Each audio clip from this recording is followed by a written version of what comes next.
There's no rule book for how to have an incredible relationship, and that means that a lot of us, myself included, make tons of mistakes. I'm turning 32 almost, October 5th, and as I look back on the last decade or so, I realize I've done some things wrong, which is why in this video I want to share with you 7 things that I wish I knew in my 20s. And keep in mind, I am 32, I am unmarried, I'm very happy with that, but you just need to know where someone is coming from before you take their advice. So take everything that I say with a grain of salt, though I still think I have a lot to share with people who do want to get married or who may be married themselves. The first thing, negotiation is a terrible, terrible tactic for change. People change because of internal motivation. And unfortunately, I see that there's a lot of people out there that think they have this perfect partner if they could just change one thing about them, if they could be cleaner, if they would stop with whatever habit or be kinder to so-and-so, whatever it is. And if you're using cajoling, negotiation, or nagging to try to change that person, you may affect behavioral level changes for a time. It is very unlikely that you will actually affect changes on a deep level. That needs to come from internal motivation. So a great example of this, I have a friend who has been dating someone for almost 10 years. They wanted to get married, but she was a smoker. So he said, look, I know we both want to get married and you really want to get married, but I can't marry someone who is a smoker. So you're going to have to stop if we're going to get married. And of course she stopped, and then they got married, and within weeks of the marriage happening, perhaps even before, she was back to smoking. There are no binding agreements, especially when you're withholding, saying, look, I'm not going to love you as much, or we can't move in together, or only on this condition, if you change, will I get married to you.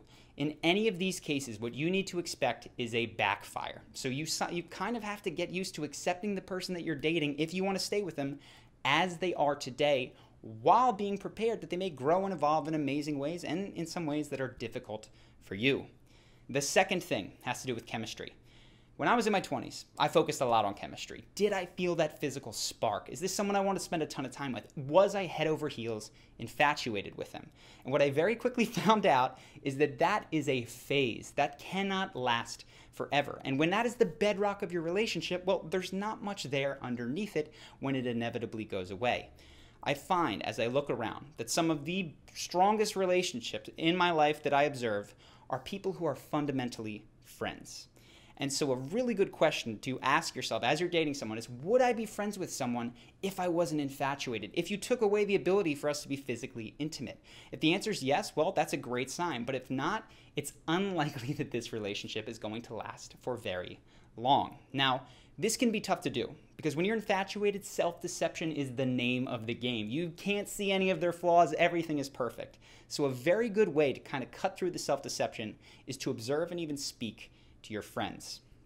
Your friends are probably like you, and their relationship with the person that you are dating is going to be indicative of how you will be minus the infatuation, because they're not infatuated with that person. So if they can get along, if they're friendly with that person, that's a pretty good sign.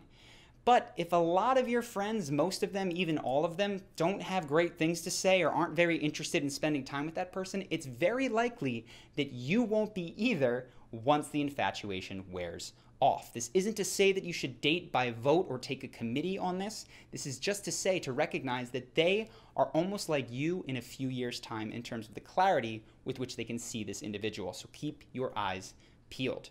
This might mean that you need to end some relationships based on what you observe, but this takes us to point number 4.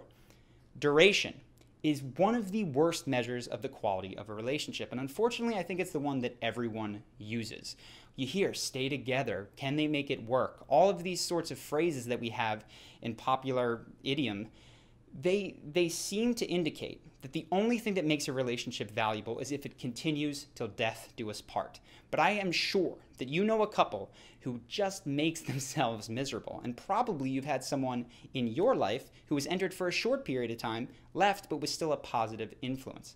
So I would recommend, and I know that I have, tried to shift from the goal of staying together to the goal of making one another happy, to the goal of growing. And if you're in a relationship, no matter how long it is where you're happy and growing, fantastic. But if those things go away and they don't come back, it might be time to end it, and there's nothing to be embarrassed about because duration isn't the ultimate goal. Now, there's one goal that I think absolutely deserves its place here that doesn't often get mentioned, and it's honesty. How honest can you be with the person that you are dating? And a great question to ask yourself is, Pretend that you're having one of those conversations with a best friend and you're talking about the person that you're dating. Imagine them walking in the room right in the middle of that conversation. Is that going to freak out and end things, or is that something that they've heard you say before?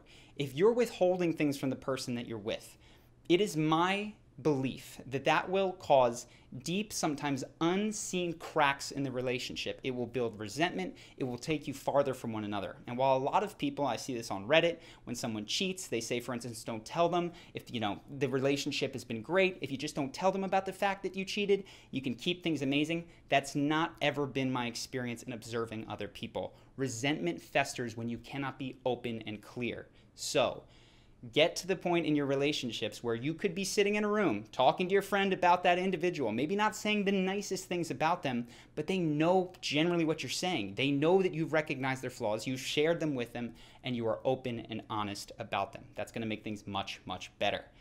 Speaking of friends, this is a never, ever, ever. Never, ever give up your friendships simply because it's relationship time. I don't know how this happened, but it seems like from the ages of 5 to 25, people think this is friend time. This is where I invest in making tons of friends, having incredible experiences. But from 25 on, it's career and nuclear family time. Nothing wrong with a career, nothing wrong with creating a family of your own. But if you cut friends out, you will suffer. I think that we idealize codependence in our movies and our songs today. And that's having that person as the center of your world. But guess what? The strongest relationships, again, in my experience, are ones that are not the totality of both individuals' worlds. They are an important piece, but they have friends, they have hobbies, they have things that they can do separate from one another, so they're not completely codependent. So if you're at that age and you're seeing that everybody's pairing up and you're kind of losing touch, don't let that happen. Invest in your friendships. Call them, reach out, make trips. Even sometimes, and I've done this, plan to be in the same city, to move and have work that allows you guys to stay together in the long term. I found it to be incredibly worthwhile. And sometimes when relationships end, it's the friends that are still the ones who are there. So this brings us to the last thing, which has to do with communication. I think of communication, there's a ton to talk about here, but one of the things that we don't often hear is that you need to show your work emotionally. Now, when you were in grade school or even in junior high and you had a test, it was frequent that you couldn't just write the answer. You had to show how you arrived at that answer in order to get full credit. Same thing kind of holds true in relationships. And I learned this when I was about 21 years old, one of my first relationships. I dated a girl when I was studying abroad in Costa Rica. Came back to the United States of America. A week or so after I had arrived in the US, she asked me, she said, "Hey, I would like to visit you, but I also have this graduation fund. I was going to spend it on a laptop. What do you think I should do? Should I get the laptop or should I come visit you?" And I thought about it. I said, oh man, so I would really like to see her, but that's going to be 1 week of time. And I know she's been wanting this laptop for a long time. She's been saving up. That laptop could last a couple years. This is going to just be 1 week. I should probably tell her to get the laptop. But all I said to her was, I think you should get the laptop. And I later found out that she broke down in tears and cried as soon as we stopped talking. Of course, that relationship ended for tons of reasons. Distance can be very hard, but it taught me an important lesson. If I had simply shared with her how I arrived at that idea, that might not have happened. Maybe she would have said, you know what, I know that you're afraid of feeling guilty that I don't do this, but I really do want to see you. In fact, she was kind of just asking permission to do that, and she was gauging to see if I was interested. The high-level point is, when you are in conflict, or even when you're just discussing with the person that you love and are spending a ton of time with, you need to show your emotional steps at how you arrived at the decisions that you have arrived at. It will cut through a lot of conflict. It makes things much, much easier. So, those have been 7 things that I wish I knew about dating in my 20s. I hope this helps. I did mention my birthday is coming up. I'm turning 32. So we actually had a birthday fundraiser for Charity Water, and we set the goal at raising $110,000.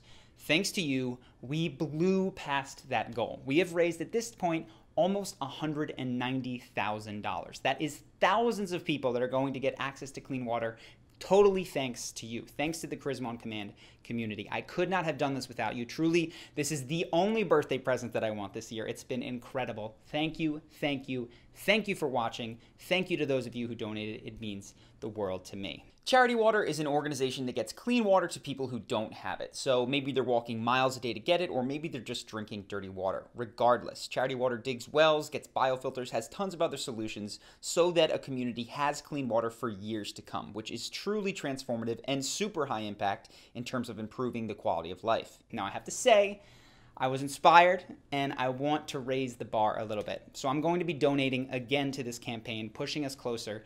And I would like to hit, because it would get 10,000 people water for 10 years, $300,000. Now, I'm going to be chipping in. Charisma on Command is going to be chipping in, but we need your help to hit that goal. So if Charisma on Command has helped you, if you want to send me a birthday present, or if you're just inspired by the fact that, well, there are people out there who don't have access to some of the most basic things that we take for granted, clean water, things that won't get them sick when they drink it. If you would like to contribute and help the cause, go ahead, you can donate via our link, charitywater.org/charisma.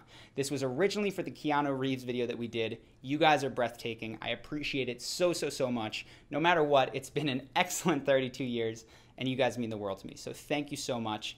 I will see you in the next video.